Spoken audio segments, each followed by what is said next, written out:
بسم اللہ الرحمن الرحیم۔ السلام علیکم۔ یہ باغ فدق کے حوالے سے جو گفتگو کا سلسلہ ہم نے شروع کیا ہے، اس میں آج ہمارا ٹاپک ہے کہ جو حدیث حضرت ابوبکر نے پیش کی تھی وہ اس حدیث کی قانونی حیثیت کیا ہے۔ لیکن اس سے پہلے تمہیداً میں ایک دو باتیں آپ سے کرنا چاہتا ہوں۔ وہ یہ کہ پیغمبر اکرم صلی اللہ علیہ وآلہ وسلم کی جو اموال تھے، جو ان کی ملکیت تھی، جو ان کی ذاتی حیثیت میں جو ان کی ملکیت تھی، وہ کیا کیا چیزیں تھیں۔ اس حوالے سے یہ کتاب ایک ہے، لوگوں میں فاطمہ ہوں، یہ آیت اللہ ابراہیم امینی کی لکھی ہوئی کتاب ہے۔ اس میں لکھا ہوا ہے، اس کے صفحہ نمبر 285 کے اوپر لکھا ہوا ہے کہ پیغمبر اکرم صلی اللہ علیہ وآلہ وسلم کی کچھ چیزیں اور مال ایسے تھے جو آپ کی ذات کے ساتھ مخصوص تھے اور آپ ہی اس کے مالک تھے، جیسے کہ مکان اور اس کا وہ کمرے کہ جس میں آپ صلی اللہ علیہ وسلم اور آپ صلی اللہ علیہ وسلم کی ازواج رہتی تھیں۔ یہ یاد رہے کہ جن جن کمروں میں جو حجرے جو تھے ان کی ازواج کے 9 ازواج ان کی ایک وقت میں تھیں، لہذا 9 حجرے بنا رکھے تھے، 9 کمرے بنے ہوئے تھے۔ وہ سب کے سب کمرے جو تھے وہ رسول اکرم صلی اللہ علیہ وسلم کی ذاتی ملکیت تھے۔ آپ نے کسی بھی زوجہ کے نام وہ نہیں کیے تھے، یعنی وہ خطونی جو ہوتی ہے، وہ جو تحصیل کے آفس میں جا کر جو کاغذات بنتے ہیں، وہ جو اسٹامپ بنتا ہے، وہ جو گواہوں کے سامنے ہوتا ہے کہ جی یہ انتقال ہو گیا ہے، زمین کا انتقال ان کے نام ہو گیا، ایسی کوئی کاغذی کارروائی نہیں ہوئی تھی۔ نہ زبانی رسول اکرم نے ان کو ہبہ کیے تھے، نہ تحریری طور پر ان کو دے رکھے تھے۔ وہ رسول اکرم کی ملکیت تھی، کیونکہ جب رسول خدا مکے سے ہجرت کر کے مدینے آئے تھے تو آپ نے وہ زمین خریدی تھی۔ اس زمین کے ایک حصے کے اوپر آپ نے مسجد نبوی تعمیر کی تھی، اور اس کے ساتھ ہی مسجد نبوی کے ساتھ ہی آپ نے اپنے یہ حجرے بنانے شروع کیے تھے۔ اور پہلے تو ایک حجرہ بنایا تھا، پھر جب جیسے جیسے ازواج کی تعداد بڑھتی گئی آپ مزید حجرے بناتے چلے گئے۔ آخر وقت تک وہ تمام حجرے، وہ تمام زمین آپ ہی کی ملکیت تھی۔ اچھا، اس کے علاوہ آپ کے شخصی لباس اور آپ کے گھر کے اسباب جیسے کہ فرش اور برتن وغیرہ، تلوار، زرہ، نیزہ، سواری کے حیوانات جیسے گھوڑا، اونٹ، خچر، اور وہ حیوان جو دودھ دیتے تھے جیسے گوسفند اور گائے، دمبا اور گائے وغیرہ جو تھے، ان تمام چیزوں کے پیغمبر اسلام صلی اللہ علیہ وسلم مالک تھے، اور یہ چیزیں احادیث اور تاریخ کی کتابوں میں تفصیل کے ساتھ درج ہیں۔ بظاہر اس میں کوئی شک نہ ہوگا کہ یہ تمام چیزیں آپ کی ملک تھیں، اور آپ کی وفات کے بعد یہ اموال آپ کے ورثہ کی طرف منتقل ہو گئے۔ حسن بن علی وشا کہتے ہیں کہ میں نے امام رضا علیہ السلام کی خدمت میں عرض کیا کہ کیا رسول خدا صلی اللہ علیہ وسلم نے فدق کے علاوہ بھی کوئی مال چھوڑا تھا؟ آپ نے فرمایا ہاں، مدینے میں چند باغ تھے جو وقف تھے اور 6 گھوڑے تھے۔ اچھا، مدینے میں جو باغات تھے نا، اس کے اوپر بھی قبضہ کیا گیا ہے، اور سیدہ فاطمہ زہرا سلام اللہ علیہا نے جب خلیفہ کے دربار میں جا کر اپنی وراثت کا مطالبہ کیا تھا تو اس میں انہوں نے صرف فدق کا مطالبہ نہیں کیا تھا، بلکہ مدینے کے جو اموال تھے ان کا بھی مطالبہ کیا تھا، اور خیبر کا جو خمس تھا اس کا بھی مطالبہ کیا تھا۔ یہ صحیح بخاری کی روایت میں اپنے ایک وائس نوٹ میں بیان کر چکا ہوں، آپ کہیں گے تو میں دوبارہ بھی آپ کو دکھا سکتا ہوں۔ صحیح بخاری کی جو روایت ہے اس کے اندر بھی یہ الفاظ موجود ہیں کہ سیدہ فاطمہ زہرا نے مدینے کے اموال، باغ فدق اور خیبر کے خمس کا مطالبہ کیا تھا۔ 3 چیزوں کا مطالبہ آپ نے کیا ہے۔ تو مدینے کے جو باغات تھے، اس کے علاوہ 6 گھوڑے رسول اکرم صلی اللہ علیہ وسلم کی ملکیت تھی، 3 عدد ناقے، یہ اونٹ جو تھے، اونٹنیاں، جن کے نام ازبا اور صحبا اور دیباج تھے، 2 عدد خچر تھے جن کے نام شہبا اور دلدل تھے، اور 1 عدد گدھا بنام یافور، 2 عدد دودھ دینے والے گوسفند یعنی دمبا جنہیں ہم کہتے ہیں، 40 اونٹنیاں دودھ دینے والی، اور 1 تلوار یعنی ذوالفقار نامی، 1 زرہ بنام ذات الفصول، 1 امامہ تھا بنام صحاب، 2 عدد ابائیں، ابا جو اوپر پہنتے جیسے ہمارے علماء پہنتے ہیں، کئی چمڑے کے تکیے، پیغمبر صلی اللہ علیہ وسلم نے یہ چیزیں رکھتے تھے. آپ کے بعد یہ تمام چیزیں جناب فاطمہ سلام اللہ علیہ کی طرف سوائے زرہ، شمشیر، امامہ اور انگوٹھی کے منتقل ہو گئی تھیں، اور تلوار، زرہ، امامہ اور انگوٹھی علی علیہ السلام کو دیے گئے تھے. اب دیکھیں باقی ساری چیزیں سیدہ فاطمہ زہرا کو دی گئی ہیں کیونکہ وہ آپ کی وارث ہیں. البتہ یہ جو تلوار ہے، زرہ ہے، امامہ ہے اور انگوٹھی ہے، کیونکہ اس سے خاتون کا تعلق نہیں ہوتا ہے، خاتون سے اس کا تو اس لیے یہ علی علیہ السلام کو دی گئی تھی. ذوالفقار ساری زندگی علی علیہ السلام کے پاس رہی ہے اور اس کے بعد آئمہ میں منتقل ہوتی رہی. انگوٹھی بھی اور امامہ بھی، صحاب نام کا جو امامہ تھا جو رسول خدا نے آپ کے سر کے اوپر غدیر خم کے موقع کے اوپر باندھا تھا، دستار بندی جو آپ کی تھی، وہ بھی آپ ہی کے پاس رہتا تھا. اچھا ابا، 2 ابائیں جو تھی وہ بھی علی علیہ السلام کے پاس تھی. اچھا اس کے بعد یہ دیکھنا ہے کہ جناب فاطمہ سلام اللہ علیہ کا ابو بکر سے ایک نزاع اور اختلاف رسول خدا صلی اللہ علیہ وسلم کی وراثت کے بارے میں تھا. تاریخ اور حدیث کی کتابوں میں لکھا ہے کہ جناب فاطمہ سلام اللہ علیہ رسول خدا صلی اللہ علیہ وسلم کی وفات کے بعد ابو بکر کے پاس گئیں اور اپنے والد کی وراثت کا ان سے مطالبہ کیا. ابو بکر نے جناب فاطمہ سلام اللہ علیہ کو وراثت کے عنوان سے کچھ بھی نہ دیا اور یہ عذر پیش کیا کہ پیغمبر صلی اللہ علیہ وسلم میراث نہیں چھوڑتے اور جو کچھ وہ مال چھوڑتے ہیں وہ صدقہ ہوتا ہے. اور اس مطلب کے لیے انہوں نے ایک حدیث بھی بیان کی جس کے راوی وہ خود ہے، اور کہا کہ میں نے آپ کے والد سے سنا ہے کہ ہم پیغمبر لوگوں کا سونا، چاندی، زمین اور ملک و گھر بار میراث میں نہیں چھوڑتے ہیں، بلکہ ہماری وراثت ایمان اور حکمت اور علم و دانش اور شریعت ہے. میں اس موضوع پر پیغمبر صلی اللہ علیہ وسلم کے دستور اور ان کی مصلحت کے مطابق کام کروں گا. مان لیا، چلو بالفرض محال برائے بحث ہم یہ مان لیتے ہیں کہ رسول خدا نے مال نہیں چھوڑا، علم چھوڑا ہے، دانش چھوڑی ہے، حکمت چھوڑی ہے، شریعت چھوڑی ہے. تو یہ چیزیں تو وراثت میں اہل بیت کو ملی، علی علیہ السلام کو ملی. میں پوچھتا ہوں اہل سنت سے کہ آپ بتاؤ کہ کیا آپ نے علم علی علیہ السلام سے لیا ہے؟ کیا آپ نے شریعت علی علیہ السلام سے لی ہے؟ کیا آپ نے حکمت علی علیہ السلام سے لی ہے؟ کیا آپ نے دانش علی علیہ السلام سے لی ہے؟ آپ لوگوں نے تو علی علیہ السلام سے کچھ بھی نہیں لیا. جب شریعت لینے کی بات آتی تو آپ صحابہ کے پاس جاتے ہو، نہ کہ اہل بیت کے پاس. حالانکہ وارث آپ کہہ رہے ہو کہ شریعت کے وارث اہل بیت ہیں، آپ کہہ رہے ہو کہ علم کے وارث علی علیہ السلام ہیں، تو نہ آپ علم ان سے لیتے ہو نہ شریعت ان سے لیتے ہو، خود ہی اپنی بات کی تردید بھی کرتے ہو. جب علی علیہ السلام قرآن لے کر آئے، انہوں نے کہا ہمیں نہیں چاہیے آپ کا قرآن. آپ تو کہہ رہے تھے کہ جی علم کے وارث وہ ہیں. تو علی علیہ السلام جب علم کے وارث ہیں، وہ آپ کو قرآن دے رہے ہیں، قرآن تو علم ہے نا، تو آپ نہیں لے رہے ہو.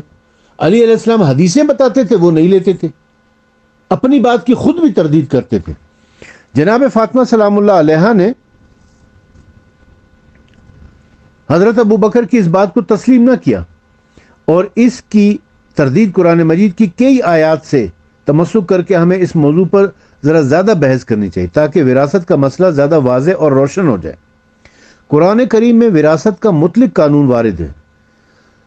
خداوند تعالیٰ قرآن مجید میں فرماتا ہے کہ اللہ تمہیں اولاد کے بارے میں سفارش کرتا ہے کہ لڑکے کا حصہ لڑکی کے 2 برابر ہے. یہ آیت اور قرآن کی دوسری آیت جو میراث کے بارے میں نازل ہوئی ہیں، یہ سورہ نساء کی آیت نمبر 11 تھی. ان میں کلیتاً اور عمومیت ہے اور وہ تمام لوگوں کو شامل ہے اور پیغمبروں کو بھی یہی آیات شامل ہے. ان آیات میں جو وراثت کے حوالے سے قرآن مجید میں 3 آیتیں ہیں قرآن، ان تینوں میں پیغمبر جتنے بھی پیغمبر ہیں ان کا استثناء نہیں ہے، وہ شامل ہیں. تمام پیغمبر اس میں شامل ہیں اور جناب رسالت مآب خود بھی اس میں شامل ہے. اچھا، پیغمبر اکرم صلی اللہ علیہ وسلم بھی ان نصوص کلیہ کی بنا پر میراث چھوڑنے والے سے میراث حاصل کریں گے اور ان کے اپنے اموال بھی ان کے وارثوں کو ملیں گے، جیسے کہ رسول اکرم صلی اللہ علیہ وسلم کو اپنے والد سے میراث ملی تھی. حضرت عبداللہ علیہ السلام نے جو کچھ چھوڑا تھا وہ مکے میں وہ رسول خدا کو ملا تھا، یعنی وہ مکان، ایک خچر اور کچھ بھیڑ بکریاں تھیں اور اس کے علاوہ کچھ کپڑے تھے اور کچھ درہم و دینار بھی تھے. یہ حضرت عبداللہ علیہ السلام نے اپنی وفات کے وقت وراثت کے طور پر چھوڑے تھے اور یہ سب رسول خدا صلی اللہ علیہ وسلم کے پاس آئے تھے. اسی مکان میں رسول خدا رہا کرتے تھے جو ان کے والد حضرت عبداللہ علیہ السلام نے تعمیر کیا تھا اور ان کی ملکیت تھی. تو وہ پیغمبر ہوتے ہوئے وراثت لے سکتے ہیں، تو پیغمبر ہوتے ہوئے وراثت چھوڑ کیوں نہیں سکتے؟ نصوص کلیہ کی بنا پر ہمارے رسول صلی اللہ علیہ وسلم کے اموال اور ترکے کو ان کے وارثوں کی طرف منتقل ہونا چاہیے. البتہ اس قانون توارث کے عموم اور کلیت میں کسی قسم کا شک نہیں کرنا چاہیے، لیکن یہ دیکھنا ہوگا کہ آیا کوئی قطعی دلیل ہے جو پیغمبروں کو اس کلی اور عمومی قانون وراثت سے خارج اور مستثنی قرار دے رہا ہے. حضرت زہرا سلام اللہ علیہ کے مقابلے میں حضرت ابو بکر دعویٰ کرتے ہیں کہ تمام پیغمبروں کو وراثت کی کلی قوانین سے مستثنی اور خارج ہیں، اور وہ میراث نہیں چھوڑتے.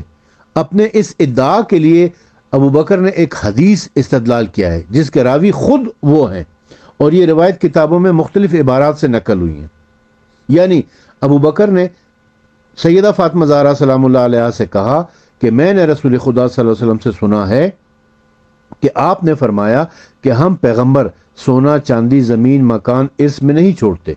ہمارا ارث ایمان، حکمت، دانش، شریعت ہوا کرتا ہے. میں رسول خدا صلی اللہ علیہ وسلم کے دستور پر عمل کرتا رہوں گا اور ان کی مصلحت کے مطابق عمل کرتا رہوں گا. دوسری جگہ پر روایت اس طرح ہے کہ حضرت عائشہ فرماتی ہیں کہ جناب فاطمہ سلام اللہ علیہ نے کسی کو ابو بکر کے پاس بھیجا کہ آپ ان سے رسول خدا صلی اللہ علیہ وسلم کی میراث طلب کرتی تھی، اور آپ وہ چیزیں طلب کرتی تھیں جو رسول اللہ نے مدینے میں چھوڑی تھی. یاد رکھیں کہ صرف فدق نہیں، مدینے کی چیزوں کا بھی مطالبہ کیا ہے، کیونکہ مدینے میں رسول خدا کی جو جائیداد تھی اس کے اوپر بھی قبضہ کر لیا گیا تھا. اور فدق اور جو خیبر کا خمس بچا تھا، جناب ابو بکر نے کہا کہ رسول اللہ صلی اللہ علیہ وسلم نے فرمایا کہ ہم میراث نہیں چھوڑتے، جو چھوڑ جاتے ہیں وہ صدقہ ہوتا ہے. آل محمد صلی اللہ علیہ وسلم تو اس میں سے کھائیں گے. آل محمد صلی اللہ علیہ وسلم صدقے میں سے کیسے کھائیں گے؟ صدقہ تو آل محمد کے اوپر حرام ہے. صحیح بخاری میں کئی روایات موجود ہیں. ایک اور روایت یوں ہے کہ جناب فاطمہ سلام اللہ علیہ نے حضرت ابو بکر کے پاس گئیں اور فرمایا کہ میری میراث رسول اللہ صلی اللہ علیہ وسلم سے جو بنتی ہے وہ مجھے دو. جناب ابو بکر نے کہا کہ انبیاء ارث نہیں چھوڑتے، جو چھوڑ جاتے ہیں وہ صدقہ یعنی وقف ہوتا ہے. ابو بکر نے اس قسم کی حدیث سے استدلال کر کے جناب فاطمہ زہرا سلام اللہ علیہ کو والد کی میراث سے محروم کر دیا. لیکن یہ حدیث کئی لحاظ سے حجت نہیں کہ جس سے استدلال کیا جا سکے. کیوں؟ نمبر 1، یہ حدیث قرآن کی مخالف ہے، کیونکہ قرآن میں تصریح کے ساتھ بیان ہوا ہے کہ پیغمبر صلی اللہ علیہ وسلم بھی دوسرے مردوں کی طرح میراث چھوڑتے ہیں. اور جیسا کہ ائمہ تحرین نے فرمایا ہے کہ جو حدیث قرآن کی مخالف ہو وہ معتبر نہیں ہوا کرتی، اسے دیوار پر دے مارو. ان آیات میں سے کہ جو انبیاء کے ارث چھوڑنے کی بتلاتی ہیں، ان میں سے ایک آیت سورہ مریم کی آیت نمبر 4 ہے. جیسا کہ حضرت زکریا علیہ السلام کے چچا زاد بھائی، لکھا ہے کہ جناب زکریا علیہ السلام کے چچا زاد بھائی بہت برے لوگ تھے. اگر جناب زکریا کے فرزند پیدا نہ ہوتا تو آپ کا تمام مال چچا زاد بھائیوں کو ملنا تھا. آپ کو ڈر تھا کہ میری میراث چچا زاد بھائیوں کو مل گئی تو اس مال کو برائیوں اور گناہ پر خرچ کریں گے.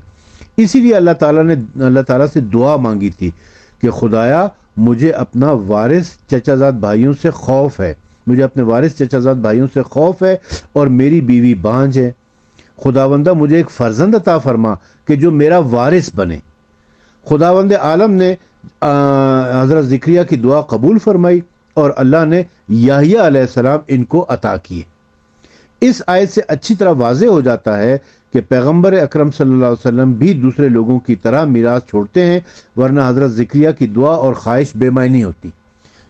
اگر وہ پیغمبر وارث نہیں چھوڑتے تھے تو حضرت زکریا علیہ السلام بھی دعا کیوں کر رہے تھے اپنے استدلال؟ اچھا، جو حدیث حضرت ابو بکر نے اپنے استدلال کے لیے بیان کی ہے وہ قرآن کے مخالف ہوگی، اور حدیث شناسی کے علم میں یہ واضح ہو چکا ہے کہ جو حدیث قرآن مجید کی مخالف ہو وہ قابل قبول نہیں ہوا کرتی اور اسے دیوار پر دے مارنا چاہیے. اسی لیے جناب زہرا سلام اللہ علیہ نے جو قوانین اور احکام شریعت اور حدیث شناسی اور تفسیر قرآن کو اپنے والد اور اپنے شوہر سے حاصل کر چکی تھیں، اس حدیث کے رد کرنے کے لیے اسی سابقہ آیات کو اس کے مقابلے میں پڑھا اور بتلایا کہ یہ حدیث اس آیت کی مخالف ہے کہ جس میں اعتماد نہیں کیا جا سکتا۔ ایک اور آیت جس سے سیدہ فاطمہ زہرا سلام اللہ علیہ نے استدلال کیا کہ پیغمبر صلی اللہ علیہ وسلم بھی میراث لیتے اور میراث چھوڑتے ہیں، وہ آیت تھی جو سورہ نحل کی آیت نمبر 16 ہے، وَوَرَثُ سُلَيْمَانَ داؤد، کہ سلیمان نے داؤد کو اپنا وارث بنایا۔ اس آیت میں خداوند عالم نے حضرت سلیمان علیہ السلام کے بارے میں فرماتے ہیں کہ حضرت داؤد علیہ السلام ان کے وارث ہوئے ہیں، اور کلمہ وارث کا ظہور مال کی وراثت میں ہے۔ جب تک اس کے خلاف کوئی قطعی دلیل موجود نہ ہو تب تک اس سے مراد مال کی وراثت ہی ہوگی۔ اس لیے تو حضرت زہرا سلام اللہ علیہ نے ابو بکر کے مقابلے میں اس آیت سے استدلال کیا تھا، جبکہ حضرت زہرا سلام اللہ علیہ قرآن کے نازل ہونے والے گھر میں تربیت پا چکی تھی اور وہ قرآن اور حدیث کو ابو بکر سے زیادہ بہتر جانتی تھی۔ اگر ابو بکر کی نقل شدہ حدیث صحیح ہوتی تو ضروری تھا کہ رسول خدا صلی اللہ علیہ وسلم ان کے تمام اموال کو لے لیا جاتا، لہٰذا وارثوں کو آپ کا لباس، زرع، تلوار، سواری کے حیوانات، دودھ دینے والے حیوانات، گھر کے اساس سے بھی محروم کر دیا جاتا اور انہیں بھی بیت المال کا جز قرار دے دیا جاتا۔ حالانکہ تاریخ شاہد ہے کہ جناب رسول خدا صلی اللہ علیہ وسلم کے اس قسم کے اموال ان کے وارثوں کے پاس ہی رہے ہیں، اور کوئی تاریخ بھی گواہی نہیں دیتی کہ کسی مورخ نے نہیں لکھا کہ ابو بکر نے رسول اللہ صلی اللہ علیہ وسلم کا لباس، تلوار، زرع، فرش، برتن وغیرہ اور دیگر اموال یعنی جیسے جانور وغیرہ تھے عمومی میں شامل کر کے ضبط کر لیے ہوں، بلکہ پہلے معلوم ہو چکا ہے کہ آپ صلی اللہ علیہ وسلم کے مکان کے کمرے آپ کی بیویوں کے پاس ہی رہے، اور اس کے علاوہ جو باقی مذکورہ مال تھا وہ آپ کے ورثہ میں تقسیم کر دیا گیا۔ یہ بات بھی ایک دلیل ہے کہ جناب ابو بکر کی حدیث ضعیف تھی، اور معلوم ہوتا ہے کہ خود ابو بکر کو بھی اپنی بیان کردہ حدیث کے متعلق اعتبار نہ تھا، کیونکہ اگر وہ حدیث ان کے نزدیک درست ہوتی تو پھر رسول اللہ صلی اللہ علیہ وسلم کے اموال میں فرق نہ کرتے۔ جیسا کہ پہلے عرض کر دیا آپ کی خدمت میں کہ ان کے گھر کے تمام جانور جو تھے، وہ گدھا تھا، گھوڑا تھا، اونٹ تھا، اور جو بھیڑ بکریاں تھی، گائے تھی، اور جو دیگر مال تھا ان کے گھر کا سامان جو فرش بچھایا جاتا تھا اور زرع وغیرہ، یہ سب جناب سیدہ فاطمہ زہرا اور امام علی علیہ السلام کو ملے۔ جبکہ ابو بکر مدعی تھے کہ رسول خدا صلی اللہ علیہ وسلم نے فرمایا ہے کہ میں میراث نہیں چھوڑتا، میرا مال صدقہ ہوتا ہے، اسی لیے تو پیغمبر اکرم صلی اللہ علیہ وسلم کی بیٹی اور اسلام کی مثالی خاتون کو رنجیدہ خاطر بھی کر دیا تھا، تو پھر کیوں پیغمبر صلی اللہ علیہ وسلم کے حجروں کو آپ کی ازواج سے واپس نہیں لیا؟ اگر میراث کسی کی نہیں ہے تو پھر ازواج کی بھی نہیں ہے، اگر بیٹی کی نہیں ہے تو پھر ازواج کی بھی نہیں ہے۔ بیٹی سے اگر آپ قبضہ کر رہے ہو، چھین رہے ہو، تو پھر ازواج سے کیوں نہیں چھین رہے ہو؟ اور پھر کیوں دوسرے مذکورہ اموال کا مطالبہ نہ کیا گیا؟ اگر یہ بات درست ہوتی کہ پیغمبر اکرم میراث نہیں چھوڑتے تو ضروری تھا کہ پیغمبر اکرم اس مسئلے کو حضرت زہرا سلام اللہ علیہ اور علی علیہ السلام سے ضرور بیان فرماتے، اور فرماتے کہ میرا مال جو کچھ چھوڑ جاؤں یہ عمومی صدقہ ہوگا اور وراثت کے عنوان سے تمہیں نہیں مل سکتا، خبردار میرے بعد میراث کا مطالبہ نہ کرنا اور اختلاف اور نزاع کا سبب نہ بننا، کیونکہ رسول خدا صلی اللہ علیہ وسلم کو علم نہ تھا کہ وراثت کی کلی قانون اور عمومی قاعدے کے ماتحت میرے وارث میرے مال کو تقسیم کرنا چاہیں گے، اور ان کے درمیان اور خلیفہ وقت کے درمیان نزاع اور جھگڑا رونما ہو جائے گا۔ یا رسول اللہ صلی اللہ علیہ وسلم کو اس بات کا علم نہ تھا، لیکن آپ نے احکام کی تبلیغ میں کوتاہی کی ہوگی۔ ہم تو اس قسم کی بات پیغمبر اکرم کے حق میں باور نہیں کر سکتے، نعوذ باللہ، نستجیر باللہ، ہم سوچ بھی نہیں سکتے۔ یہ سوچنا ہی کفر ہے کہ رسول اکرم صلی اللہ علیہ وسلم نے اپنی تبلیغی کام میں کسی قسم کی کوتاہی کی ہوگی۔ بعض نے کہا ہے کہ رسول خدا صلی اللہ علیہ وسلم پر اپنے ورثہ کا یہ مطلب بیان کرنا ضروری نہ تھا، بلکہ صرف اتنا کافی تھا کہ اس مسئلے کو اپنے خلیفہ ابو بکر جو مسلمانوں کا امام تھے بتلا دیتے، اور خلیفہ پر ضروری ہے کہ وہ احکام الہی کو نافذ کرے۔ چنانچہ پیغمبر اکرم نے ابو بکر کو یہ مسئلہ بتلا دیا تھا، لیکن یہ فرمائش بھی درست معلوم نہیں ہوتی۔ کیوں؟ اس لیے کہ اول یہ کہ ابو بکر پیغمبر اکرم صلی اللہ علیہ وسلم کے زمانے میں خلیفہ معین نہیں ہوئے تھے، رسول اکرم نے ان کو اپنا خلیفہ نہیں بنایا تھا، اپنا خلیفہ متعین نہیں کیا تھا۔ کوئی نص موجود نہیں، نہ قرآن کی، نہ حدیث کی، نہ شیعہ روایت میں، نہ سنی روایت میں کہ رسول اکرم نے ابو بکر کو اپنا خلیفہ بنایا ہو۔ جب خلیفہ ہی نہیں بنایا تو ان کو یہ مسئلہ کیسے بتایا؟ رسول اکرم کو کیسے پتا تھا کہ میرے بعد جو ہے نا یہ خلیفہ بنے گا؟ تو پھر ان کو کیسے مسئلہ بتا سکتے تھے وہ؟ اگر یہ کہا جائے کہ پیغمبر اکرم صلی اللہ علیہ وسلم نے انہیں اس کا حکم اور دستور دے دیا تھا، دوسرے میراث کا مسئلے کا تعلق پہلے اور بالذات آپ کی ورثہ سے تھا، انہیں وراثت میں اپنا وظیفہ معلوم ہونا چاہیے تھا تاکہ حق کے خلاف میراث کا مطالبہ نہ کریں اور امت میں اختلاف اور جدائی کے اسباب فراہم نہ کریں۔ آیا یہ کہا جا سکتا ہے کہ حضرت علی علیہ السلام جو مدینۃ العلم کا دروازہ ہیں، جناب فاطمہ زہرا جو نبوت اور ولایت کے گھر کی تربیت یافتہ ہیں، ایک اس قسم کی مہم مسئلے کہ جس کا تعلق ان کی ذات سے تھا بے خبر تھی؟ لیکن ابو بکر کو کہ جو بعض اوقات عام اور عادی مسائل کو بھی نہ جانتے تھے، اس وراثت کے مسئلے کا حکم جانتے ہو؟ وضو کا مسئلہ انہیں نہیں آتا، تیمم کا مسئلہ نہیں آتا، لیکن وراثت کا مسئلہ ان کو پتہ چل گیا تھا۔ کیا یہ کہا جا سکتا ہے کہ جناب فاطمہ سلام اللہ علیہ اس مسئلے کا حکم تو جانتی تھیں، لیکن اپنی عصمت اور طہارت کے باوجود اپنے والد کے دستور اور حکم کے خلاف ابو بکر سے میراث کا مطالبہ کر رہی تھی؟ ہرگز نہیں، ممکن ہی نہیں ہے۔ جن کی طہارت کی گواہی قرآن مجید دے رہا ہے، یہ تحرکم تطہیرا کہہ کر، وہ ان سے اس بات کا تصور بھی نہیں کیا جا سکتا ہے۔ کیا حضرت علی علیہ السلام کے بارے میں یہ کہا جا سکتا ہے کہ آپ مسئلہ تو جانتے تھے، لیکن اس مقام پر زہد اور تقوی اور عصمت اور طہارت کے باوجود اور اس کے باوجود کہ آپ ہمیشہ قوانین اسلام کے اجراء میں بہت زیادہ عقل مندی ظاہر کرتے تھے، پھر بھی اپنی بیوی کو پیغمبر اکرم کے بیان کردہ مسئلے کے خلاف اجازت دے رہے ہیں کہ وہ جائیں اور وراثت کا ابو بکر سے مطالبہ کریں، اور پھر مسجد میں وہ مفصل عوام الناس کے سامنے خطاب کریں؟ ہم گمان نہیں کرتے کہ کوئی بھی با انصاف انسان اس قسم کے مطالب کا یقین کرے گا، اور یہ ممکن بھی نہیں ہے۔ علی علیہ السلام کے بارے میں بھی یہ تحرکم تطہیرا کی آیت قرآن مجید کی موجود ہے۔ یہ علی علیہ السلام کے بارے میں بھی رسول خدا کی ایک نہیں متعدد احادیث ہیں کہ قرآن اور حدیث کا سب سے بڑا عالم یہ ہے۔ ابو بکر نے مرتے وقت وصیت کی کہ اسے پیغمبر صلی اللہ علیہ وسلم کے حجرے میں دفن کیا جائے، اور اس بارے میں اپنی بیٹی جناب عائشہ سے اجازت لی۔ اگر وہ حدیث جو پیغمبر اکرم صلی اللہ علیہ وسلم کی وراثت کی نفی کرتی ہو درست ہوتی، تو پیغمبر اکرم کا یہ حجرہ مسلمانوں کا عمومی مال ہوگا، تو پھر ابو بکر نے تمام مسلمانوں سے دفن کی اجازت کیوں نہیں لی؟ اپنی بیٹی سے کیوں اجازت لی؟ بیٹی سے اجازت لینے کا مطلب یہ کہ وہ یہ تسلیم کر رہے ہیں کہ رسول اللہ کی وراثت ان کو ملی ہے۔ جب رسول اللہ کی وراثت ان کی بیٹی کو مل سکتی ہے، دیگر ازواج کو مل سکتی ہے، تو رسول اکرم کی اپنی بیٹی کو کیوں نہیں مل سکتی ہے؟ رسول کی وراثت ابو بکر کی بیٹی رسول اللہ کی زوجہ کو ملتی ہے، لیکن رسول اللہ کی وراثت رسول اللہ کی اپنی سگی اکلوتی بیٹی فاطمہ زہرا کو نہیں ملتی ہے۔ کیسا قانون ہے یہ؟ کیسا انصاف ہے یہ؟ کیسی دنیا ہے یہ؟ کیسے لوگ تھے وہ؟ جو اموال پیغمبر خدا صلی اللہ علیہ وسلم کے تصرف اور قبضے میں تھے وہ دو قسم کے تھے۔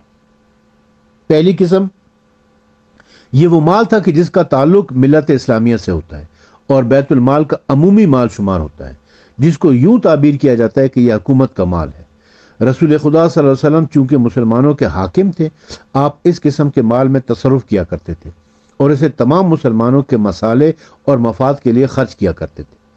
ایسا مال نبوت اور امامت اور حکومت اسلامی کا مال ہوتا ہے۔